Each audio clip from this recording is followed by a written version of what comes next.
Hey guys, you are with Open House with Steph and Cam. I'm Steph. I'm Cam. And this is Making Moves Monday. Yes, and today's show is all about communicating. Communication is key. Yes. So the things that I ran into with, I guess we could do lack of communication and then too much communication. Right. Okay. So with the lack of communication, I've noticed that there were people who they were looking for an agent, and you reach out to them, and then they go quiet. Right. It's like crickets. Yeah. And you're just like, okay, what happened? Yeah. And it doesn't matter if it's a text or a call, you leave a message, you send an email, like you just doing the most and reaching out. Right. And then it goes quiet. Have you had any experience like that? I actually have friends, so with the whole communication thing, I try to reach out, but I don't want to be overbearing to people, and I don't want to be intrusive, even though they've reached out to me, asking questions about real estate, asking questions about purchasing loans. I've given them information, but then after I've given that information and communicated it with them, then I don't hear anything else. So it's like, okay, so what exactly am I supposed to do to continue and keep this up? So I went on to spread it out like every other week, or started off with every week. Then I went every other week. Okay. Then I was like, okay, well maybe a month. Then it's just like, hey, so how's everything going? You know what I'm saying? Yeah, just a touch base. Yeah, just a touch base. So that's kind of an inconsistent communication, and that happens to a lot of people that get nervous about the process. Okay. And because they don't know the steps. Right, they don't know the steps, and they think that you're being too invasive or something like that. But the thing is, you wanna get the client the things that they need, or the information that they need, so they can get the house. We're not buying the houses for ourselves. Exactly. We're helping the client to buy the house. This is correct. Or townhome, or even a renter trying to find a rental property. Exactly. So, yeah. Because that's the biggest thing, is that you just want to make sure that they understand that we're here to help guide, to help them along the way. Right. Our fiduciary duties require us to be there every step, like just to make sure that you're safe, you're cool, everything is good to go. Right. So that would be the lack of, when they just don't respond back and you don't know which way to go. Right. And then you have those who are, it's too much. It's overwhelming. Oh my goodness, they send you picture after picture after picture regarding like this house. What about this house? What about this house? It's like, wait a minute, like let me open the first one. Exactly. Let's get you pre-approved first. Oh my goodness. And then just like, hey, what about this one? Hey, what about that one? Yeah. And I love it when you ask them, you say, okay, so what about this house that you like? And I've seen so many, I don't remember. Okay, how does this help me? Right. So do you have a process that you go through to help out with the communication? Me, not really. I kind of go off of the vibe of the client for the most part. So let's say if the client reaches out to me on like Facebook, Instagram type thing, I will respond to them on Facebook, Instagram. You look like you took it. I will respond to them. But then I'll go, I'll get their information and we'll talk about it. But for the most part, I've been getting a couple people from Zillow. Oh, wow. Yeah, so with Zillow, they text me and it sends an email and it's like a call all at the same time. That's nice. With the, what is it called? With the package that they have. Okay. Yeah. Oh. So, that was something that you had to purchase? Yes. You have to pay monthly for a Zillow. Oh, okay. To be a Zillow agent. A premier agent is what it's called. Oh, wow. I didn't really know this. No one actually told me that that's what, people do to get leads and everything, but I kind of reached out. I was like, how are these people on this thing? Yeah. So I reached out to Zillow, and I was like, I'm trying to do this, and da da da da.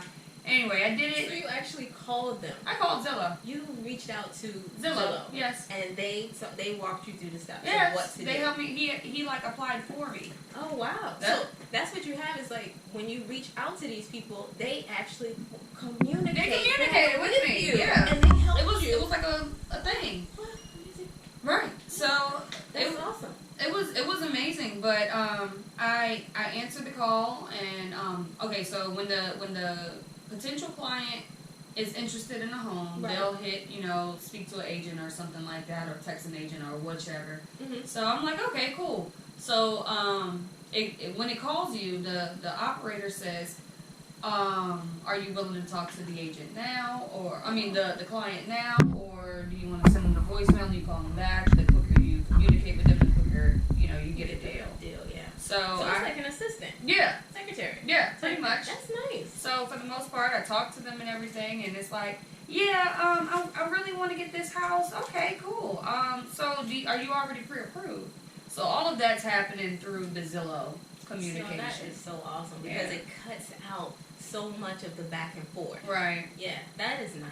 That's awesome. Yeah. Yeah. And then I go on forward with the texts and emails and calls and everything. Yeah, because at that point you kind of know what they're looking for, mm-hmm, and you can move forward. So yeah, that makes sense. Mm-hmm. Yeah, my process is it's not with Zillow. I don't have Zillow anymore. I'm telling you, that stuff's expensive, girl. What is it? Yes, in like the certain areas, it's priced on the areas. So I tried it out. Zip code or yeah. Oh yeah.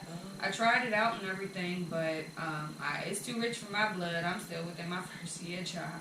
That's right. I ain't got too many deals under my belt to pay for that. That's you know right. Yeah. Because the thing is, it is so expensive out here being a real estate agent, and I don't think that people understand Woo, that. child. You pay so much ahead of time before you even get a client. That's what I'm saying. Yes. Like, yes. So, but with my process, basically what I do is, again, especially if they reach out to me from social media. I'm real big on social media. Check me out. Yeah. And they will reach out to me, and what I'll do is I'll just wait until I feel that they're serious. And that key is when they say that, okay, how do we move forward? What's the next step? Right. And then it's like, okay, they've been communicating with me a lot on social media versus me always reaching out to them. Right. I'll have some people that'll say, they're working on their credit. And that's not, I don't want to say, like, that's not my area. I don't mind giving you pointers. Right. I will definitely give you pointers and help you out on what you can do. Mm-hmm. But as far as, like, restoring your credit, no, that's not what I do. Right. That's not what I do. Yeah. So I will, once I get to that point, and we get the phone numbers exchanged, then we're able to take it to the next step. Yeah. Okay, have you been pre-approved? Okay, maybe even meet up with them. Yeah. And then try to figure out what style house they're looking for. What is it that they want, Right. So we are, able to go from there.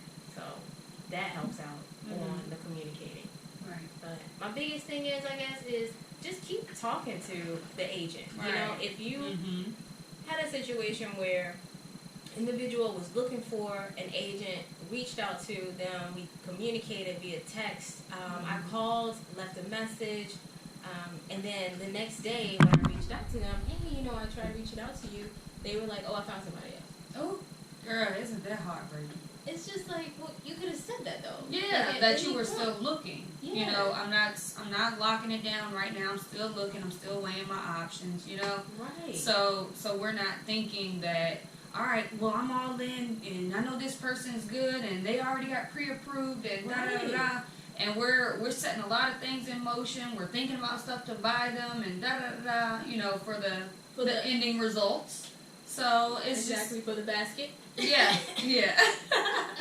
I'm telling you. So I do love those for the basket. I do too. They're amazing when you make it out. You put all little things together. So I'm not a basket person anymore. I like the bags. Oh, bags are nice. But hey, guys, stay tuned for the next one when we actually talk about our gifting process. Yes. Oh, but yes, our gifting process.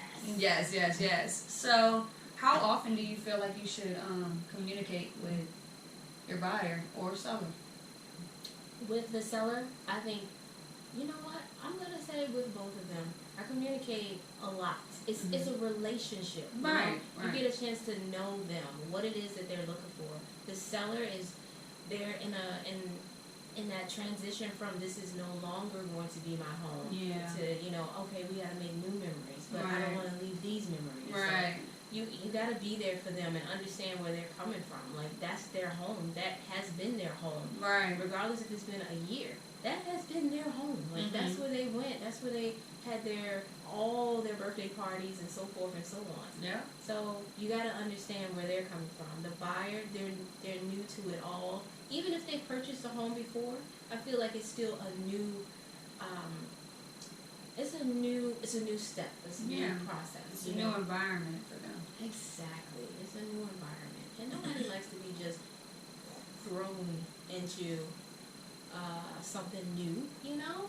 Yeah. Traumatic. So, but yeah, that's my thing, you know? What about you? I feel like I'm pretty open on my communication. So if the buyer or seller is like, well, you know, they're really nervous about the process, I'll reach out to them as much as possible to, you know, reassure them that everything's okay, and yes, things like this do happen. Right. Inside, I may be crapping my pants. Yeah. And I got my broker like, it's okay, this happens, don't worry about it. Just as long as you put this in the contract, everything's going to be fine. Yes. You know, so I have to get reassurance on some things, and then I have to, you know, make sure that the clients feel good about the process and the deal that's going on and everything. Because they don't need to know that part of it. Right. You know, they need to understand that you got them. You're going to take care of everything, you know? Definitely. Because it's already a shaky moment. Yeah, you know? Yeah. I mean, when it's a stressful process just buying a house, period. I know, with the move and the boxes. Yeah, and then you gotta, when it comes to the financing part, you gotta give up all this information. I know, to these people. Right, and you're like, hold up. I mean, because they told us we can't give out our social to nobody. So, I mean, how exactly, are y'all gonna, like, steal my credit? Like, y'all gonna take my stuff? Yeah, because they took a long time to get them to where they are, and then you come talking to something, give me that. Yeah. Give me that. So, it's, I mean, just the open communication, and I feel like if not reaching out to them on a certain type of schedule, whatever schedule works best for you and your client. And the client, yes. I think at minimum once a week to communicate with them, to give them updates. But with the way that the market is going right now, once a week, like let's say you put the house on the market, and that whole week goes by, you could have sold the house and scheduled everything and had the inspection ready to go and stuff like that. And you don't stop my bad. Over here hitting the table. Because I'm like, listen, a lot of things can happen. In a week. There you go. That's still probably loud for the mic. But a lot of things can happen in a week. So, it's true.